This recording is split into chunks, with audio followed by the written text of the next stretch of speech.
ರಾಜ್ಯಪಾಲರು ಇವತ್ತು ಕೇಂದ್ರದ ಬಿಜೆಪಿ ಸರ್ಕಾರದ ಒತ್ತಡದಲ್ಲಿ ಯಾವುದೇ ಪುರಾವೆಗಳಿಲ್ಲದೆ ದಾಖಲೆಗಳಿಲ್ಲದೆ ಸುಳ್ಳು ದೂರುಗಳನ್ನು ಸೃಷ್ಟಿ ಮಾಡಿ ಸನ್ಮಾನ್ಯ ಮುಖ್ಯಮಂತ್ರಿಗಳಾದಂತಹ ಸಿದ್ದರಾಮಯ್ಯಜಿ ಅವರಿಗೆ ಪ್ರಾಸಿಕ್ಯೂಷನ್ ಮಾಡಲಿಕ್ಕೆ ಅನುಮತಿ ಕೊಟ್ಟಂತದ್ದು ಇದು ಕಾನೂನು ಬಾಹಿರ ಕ್ರಮ, ಅಸಂವಿಧಾನಾತ್ಮಕವಾದಂತಹ ಒಂದು ಕ್ರಮ.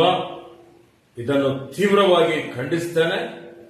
ಮತ್ತೆ ಒಂದು ಬಿಜೆಪಿ ಪಕ್ಷದ ಏಜೆಂಟ್ರಂತೆ ವರ್ತಿಸುತ್ತಿರುವಂತಹ ರಾಜ್ಯಪಾಲರನ್ನು ವಜಾ ಮಾಡಬೇಕು ಅಂತ ಹೇಳಿ ಮಹಾಮಹಿಮ ರಾಷ್ಟ್ರಪತಿಯವರಿಗೆ ಒತ್ತಾಯ ಮಾಡ್ತಾ ಇದ್ದೇನೆ.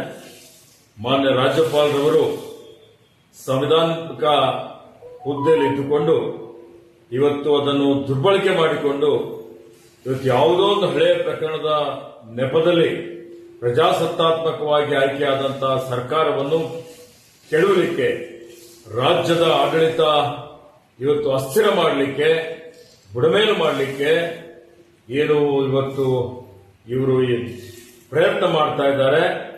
ಇದಕ್ಕೆ ರಾಜ್ಯದ ಜನ ಅವರಿಗೆ ಕ್ಷಮೆ ಮಾಡೋದಿಲ್ಲ. ಬಿಜೆಪಿ ಯಾವತ್ತಿಗೂ ಪ್ರಜಾಪ್ರಭುತ್ವ ವಿರೋಧಿ.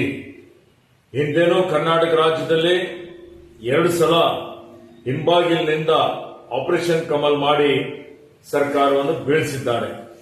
ಈ ಸಲ ರಾಜ್ಯದ ಜನ 136 ಸ್ಥಾನಗಳಲ್ಲಿ ನಮಗೆ ಇವತ್ತು ಆಶೀರ್ವಾದ ಮಾಡಿ ಗೆಲ್ಲಿಸಿಕೊಟ್ಟಿದ್ದಾರೆ. ಮಾನ್ಯ ಸಿದ್ದರಾಮಯ್ಯಜಿಯವರು ಅತ್ಯಂತ ಜನಪರ, ಜೀವಪರ ಆಡಳಿತವನ್ನು ಕೊಡ್ತಾ ಇದ್ದಾರೆ. ಅವರ ಜನಪ್ರಿಯತೆ ಕಾಂಗ್ರೆಸ್ ಪಕ್ಷದ ಕಾರ್ಯಕ್ರಮಗಳನ್ನು ಸಹಿಸದೆ ಒಂದು ಷಡ್ಯಂತ್ರ ಮಾಡಿ ಈ ರೀತಿ ಇವತ್ತು ರಾಜ್ಯದಲ್ಲಿ ಅಭಿವೃದ್ಧಿ ಕುಂಠಿತ ಮಾಡುವಂತಹ ಪ್ರಯತ್ನ ನಡೀತಾ ಇದೆ. ಇದರ ವಿರುದ್ಧ ಜನಾಂದೋಲನ ಮಾಡ್ತೇವೆ, ಕಾನೂನಾತ್ಮಕ ಹೋರಾಟವನ್ನು ಮಾಡ್ತೇವೆ. ಮತ್ತು ಇವರು ಏನೇ ತಿಪ್ಪರ್ಲಾಗ ಹಾಕಿದ್ರು ಕಾಂಗ್ರೆಸ್ ಪಕ್ಷ 5 ವರ್ಷಗಳವರೆಗೆ ಅಲುಗಾಡಿಸಲಿಕ್ಕೆ ಸಾಧ್ಯ ಇಲ್ಲ. ಇಂಥ ಒಂದು ಅವರ ದಬ್ಬಾಳಿಕೆಯನ್ನು ಮಾಡ್ತಾ ಇದ್ದಾರೆ. ಇದಕ್ಕೆ ಜನ ಬೆಂಬಲ ಕೊಡೋದಿಲ್ಲ. ಕಾಂಗ್ರೆಸ್ ಪಕ್ಷ ಇನ್ನೂ ಗಟ್ಟಿ ಆಗ್ತದೆ.